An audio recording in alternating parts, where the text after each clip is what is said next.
Michael Wendland is the protagonist. He and his lover, Mylene, are on board a spaceship, and they're visiting another spaceship, a derelict, where they know dead bodies are aboard, okay? Mylene has been there already. She does not want to go back. So Michael Wendland has to go over. And this is them getting ready. He walked to the airlock, nervously backed into an open spacesuit hanging on a rack. Wendland hated spacesuits. He wasn't claustrophobic, but he had a morbid fear of suddenly becoming claustrophobic, which could be as bad. His head enclosed, his face just centimeters from a transparent barrier, too crowded with readout and displays. This bothered him. He worried about the minor things, like sneezing, a runny nose, tears, flatulence, or an itch he couldn't scratch. And imagine if a fly got in there with him, or a cockroach, or a scorpion. And spacesuits reminded him too much of coffins. He could die inside one end. How convenient, already being closed in a casket. He didn't feel the way he pictured old spacemen saying, "Oh, if I die, just leave me in my suit and shoot me off into space." No, he wanted to be dissolved in the biomass of a planet, absorbed into the next generation of life. But out here, you just rotted alone, decayed progressively, got drenched in a sleet of overkilling radiation, encountered death to yet higher degrees. Mylene noticed his discomfort as she helped him fasten clamps. Now who's being irrational? You want to go instead? No, and shut up. She slapped his butt, but he hardly felt her through the layers of insulation, pressurized fabric, and air-conditioned undersuit. He lumbered awkwardly into the airlock, taking along lights, hookups for computer ferrets, cleaning materials, an information recording cell pad, an extra communicator, extra lights, extra oxygen, extra food and water. Those last were extravagant, he admitted, but you never knew. That Mylene hadn't laughed at all this showed how nervous they both had become. The hatchway from the corridor shut behind him. He stood in the airlock alone. "You read me okay?" he said into the calm as the atmosphere cycled out.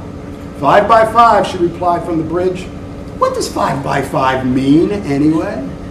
"I have no idea." But he knew it referred to signal strength and clarity. He hoped she could keep this playfulness up because it made him feel a little more alive. The accelero-gravity weakened as the air pumped out.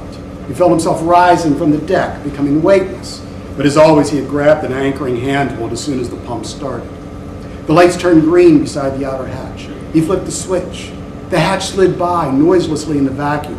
He saw a field of bright stars, a few wisps of nebula, and, not far away, the perfect spaceship.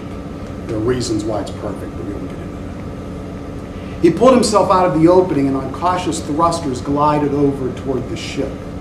The experience was horrible. To be isolated in space, padded all over like a specimen in cotton, and unable to move quickly, with his eyesight limited by the helmet frame and the cheek and chin instrumentation that provided data but blocked his vision. All this disturbed him. He felt no solace, no communion with the universe, no stellar sublime. He seemed trapped, removed from his senses, and too cocooned in a hardened pillow. Mylene's voice shocked him when it filled the helmet. "You think you might go a little faster?" she said. Maybe he didn't want her joking after all. He neared the hull of the other ship. Up close, he finally could discern detail, but it was smoothed out, almost hidden. He saw the recessed crank for the airlock portal, just as Mylene described it, and the frame for the entranceway made to blend in as much as possible. More slowly, Mylene must be growling, he settled his boots onto the hull and activated the grips. They would adapt for the quality of the material, smooth their course. He bent down and turned the crank. The door opened. Mylene had said when they explored the ship earlier, they changed nothing, which didn't surprise Wendland. They could have sealed the hatch, blocked the airlock, scorched the interior, even partially broken up the craft. But once they got the coordinates for the clip world, they didn't care about anything else. They smashed the console in which the figures and the clip symbol had been found, but then they flew away to treasure hunt. They left the bodies just as they were. Wrangland didn't look forward to those. "How you doing?" asked Marlene. "Okay so far, the hatch is open now. You're not saying much. Omar talked on his way over." "Should I recite a poem?" He's a poet. "That wouldn't help." "I always recited poems to myself when I went to the dentist, as they probed and cut. I never felt pain, but just knowing that I might, that I was on the verge of it, made me want to keep occupied.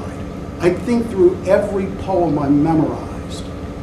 "Could we talk about something else besides dentist?" "I've got ancient mysteries here. Ghosts, secrets, dark empty airlocks. You want that?" "All right, do the poem." Wrangland grinned.